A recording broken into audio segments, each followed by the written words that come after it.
Now, apparently, my colleague from Senegal thinks that Article 24 is the most difficult to decide now.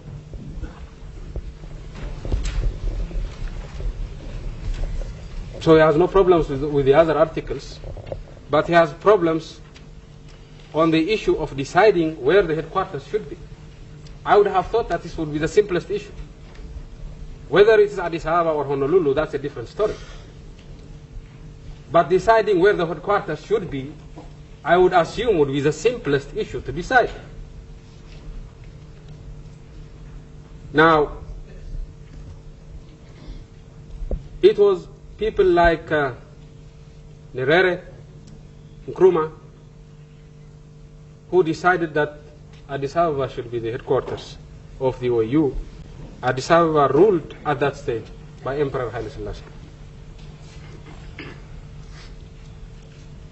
a person who could not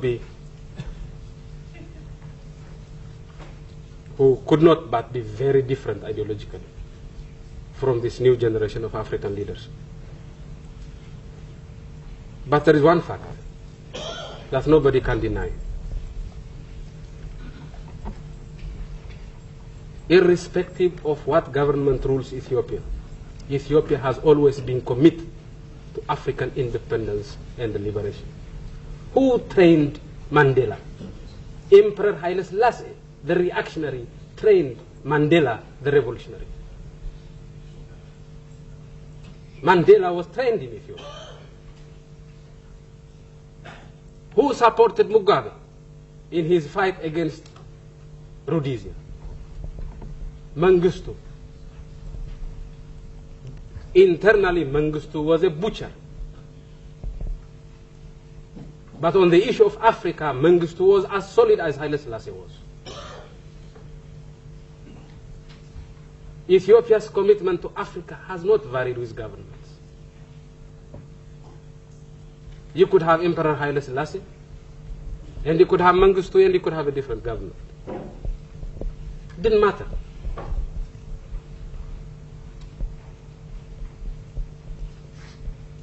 Every African knows how it feels, every Ethiopian knows how it feels to be alone. We were alone on the table of the Europeans during the League of Nations, and we know what happened to us then. Now we are not alone. We have 53 African countries.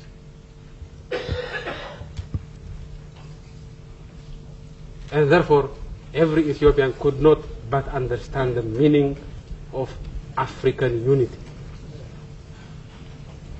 I would be disappointed if this information were not available to my colleagues here.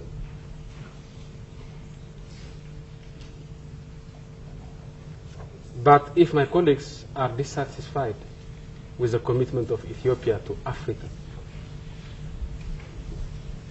I would hope that we would argue this matter openly and frankly. I would hope that those who might feel are better candidates than Ethiopia to host the OAU would come out in the open and claim so that we can discuss the matter on the basis of the merit of the proposals on the table. So I do not agree this is a complicated issue that needs further study to decide. This is a very simple issue. But I would agree that those who might think are better candidates for this union as headquarters would present their case openly and frankly, so that the merits and demerits of each position could be judged objectively. If this August Assembly decides that we have failed Africa, we are willing to accept that judgment. But we would hope that we would be given a fighting chance to prove that we have not failed Africa. And we cannot get that fighting chance unless the alternatives are presented openly and candidly. So by all means, let's discuss this issue. if there are candidates, alternative candidates, presented openly and candidly.